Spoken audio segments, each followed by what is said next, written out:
content that may concern some viewers.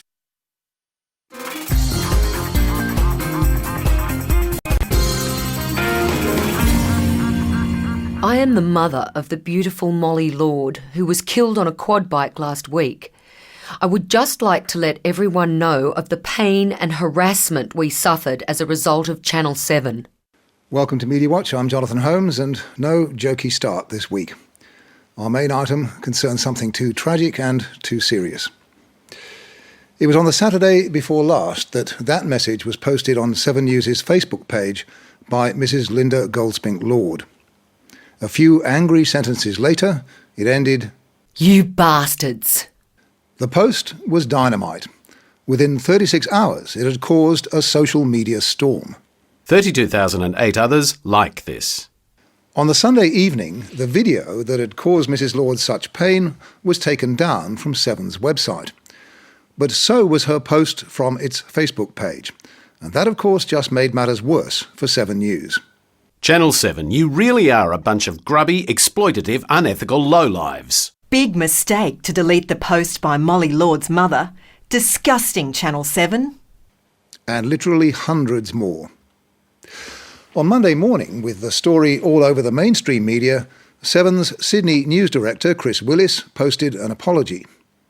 Mrs. Lord's comments, he wrote, "Were removed from our site in error. We apologise for that. Taking into account her understandable distress over the coverage of Molly's death, I did ask for the footage to be taken down. That happened, but unfortunately her remarks were deleted as well. They are now being restored to our Facebook page." The power of social media to hold them accountable is a phenomenon that mainstream media outlets are only beginning to come to terms with. But in tonight's programme, we're going to focus on who did what that tragic afternoon. And a warning. With the knowledge and permission of the family, we're going to show photographs and video which they and their friends found deeply distressing when they were first published. On iView and on our website, at their request, the most sensitive images will be obscured. First, here are some pictures they did want us to show. Young Molly Lord, as her family want her to be remembered. So, what happened on the day Molly died? At 1:46 p.m. on Wednesday, the 11th of July, the New South Wales Police Media Unit issued a release. Teenage girl killed in quad biking accident, Kembla Grange. 7 News in Sydney reacted swiftly. Reporter Paul Caddock, a camera crew and a Lynx truck were sent to the property near Wollongong, a bit over an hour's drive south. And 7's helicopter was dispatched to the scene. It arrived over the Lord family's property, Newton Park, at 2:40 p.m. The cameraman on board filmed these pictures of Molly's body covered by a white sheet still on the ground. 7 News says its helicopter never descended below 500 metres and was overhead for about 8 minutes. Nevertheless, Mrs. Lord was deeply upset by the intrusion. In her first post on 7's Facebook page, she wrote, I went outside at some point to go to a horse for some comfort when the Channel 7 helicopter flew above me. Footage of myself sitting with my deceased daughter was put on the Channel 7 website for the world to see before I had even told all my family. In his post on 7 News' Facebook page last Monday, Director of News Chris Willis wrote, "We have re-examined our reports into Molly's tragic death and can find no video showing Ms. Goldspink Lord hugging her daughter." We're satisfied that 7 News neither shot nor posted video of Linda Lord with her daughter or on her own. As we'll see later, that footage was aired on another channel. But as Mrs. Lord told Media Watch last week, the helicopter was so intrusive. Even if they didn't have footage of me sitting with Molly, they still had footage of Molly, and they shouldn't have been there at all.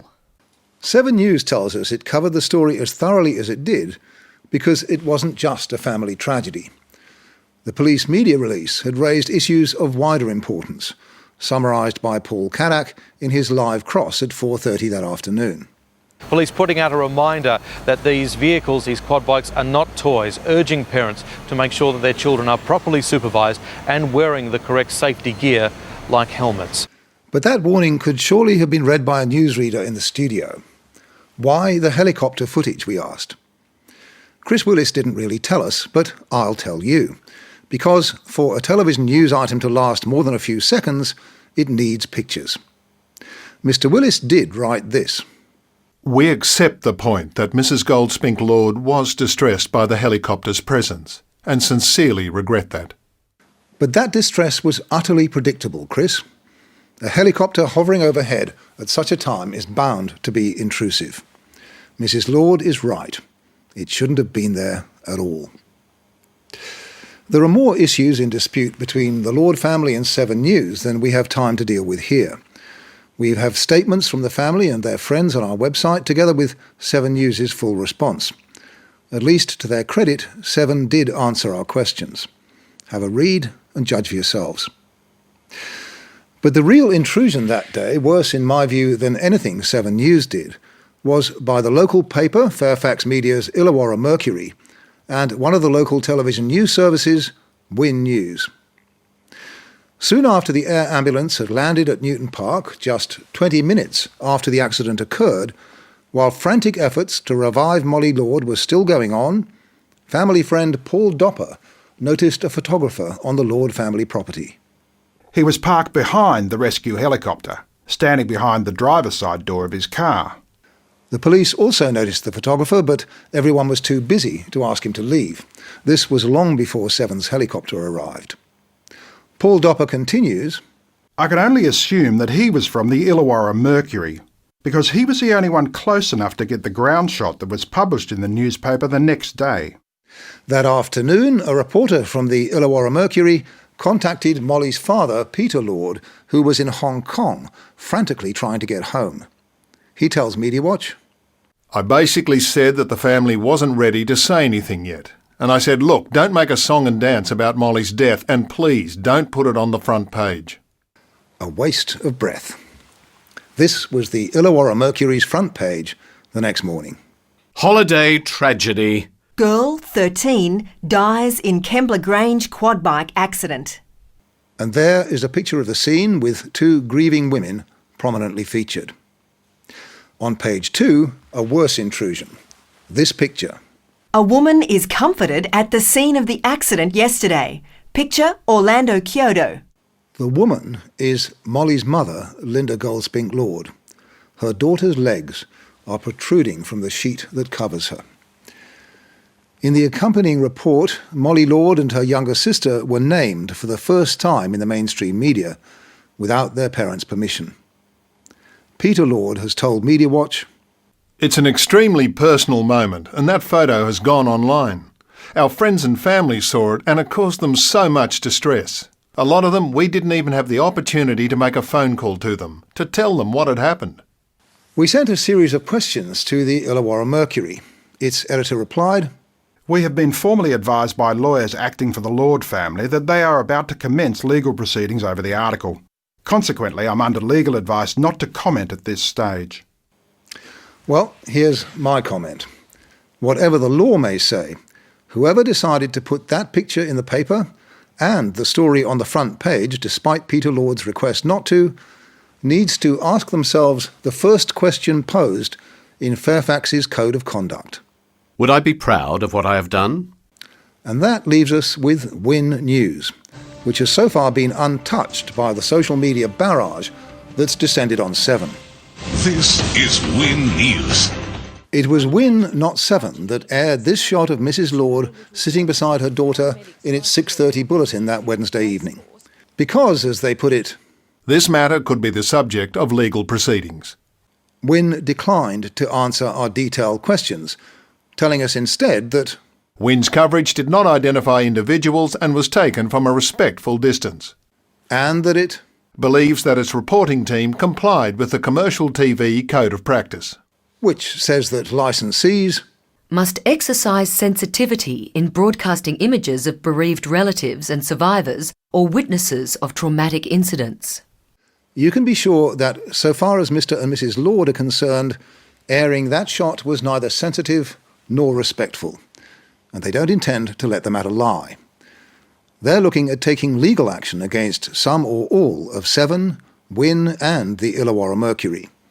Peter Lord told us, We want a change to the legislation or the Code of Conduct to remove the ambiguity surrounding the media's intrusion on grieving families. Frankly, I doubt that the law can be made unambiguous. But the Media Alliance's Code of Ethics is plain enough. Respect private grief and personal privacy. Journalists have the right to resist compulsion to intrude. It's up to individual reporters and photographers to make a stand, their own union says. How realistic that is, especially at a time when jobs in the media are scarce and precious, is another matter. There was another social media storm last week. Fairfax Media copped a pasting after it put this gallery on its websites last Wednesday morning. Is Liesl looking lethal? A series of unflattering pictures of champion breaststroker Liesl Jones. And in the Olympic section of The Age and the Sydney Morning Herald, a story by Michael Cowley. Some feel that Jones is not in the best shape and is treating London as a farewell tour. Who feel? We weren't told. Meanwhile, many News Limited papers were running exactly the same story. The Melbourne Herald Sun's was the most prominent. Liesl is relaxed, but is she ready? Again, the pictures, all 6 of them, told the story. 2000, 2008, 2012. Reporter Paul Kent quoted what Jones herself had said in a different context at a press conference 2 days earlier. I'm so relaxed and I'm just really enjoying everything about this Games and the lead-up. Kent added in his report, Some would say too relaxed, with coaches privately frustrated at her condition. Neither Kent nor Cowley actually said that Jones was fat or overweight. But no one was fooled, and there was an explosion in both traditional and social media, and an angry riposte from the chief of the Australian Olympic team, Nick Green. She's a triple Olympic gold medalist, winner of 8 medals for this country. I think she deserves a lot more respect than she was given. Next day in the Herald Sun, columnist Wendy Toohey weighed in. Excuse the pun. Shaping up to weight critics. How we value someone has slipped to the point where another newspaper yesterday invited readers to judge a picture of Jones's body in her Speedos under the headline, Is Liesl looking lethal? No mention of the Herald Sun's equally sneaky article. And we say sneaky with some confidence. Very unusually, an insider has sent us an item that was on News Limited's so-called news list last Tuesday. A story proposal from News's Olympic reporting team that was discussed at editorial conferences around the country that morning. Here it is. Olympics Liesl. Written correctly and displayed right, this story will go off. It is difficult to write, but we will send a story about Liesl Jones's size without mentioning the fat word. With this, we have put together a package of pics of her here in the UK and back before she won gold in Beijing. They tell it all. What surely tells it all is that Liesl Jones qualified 5th fastest in the world for the 100-metre breaststroke final. She'll be racing early tomorrow morning. Until next week, good night.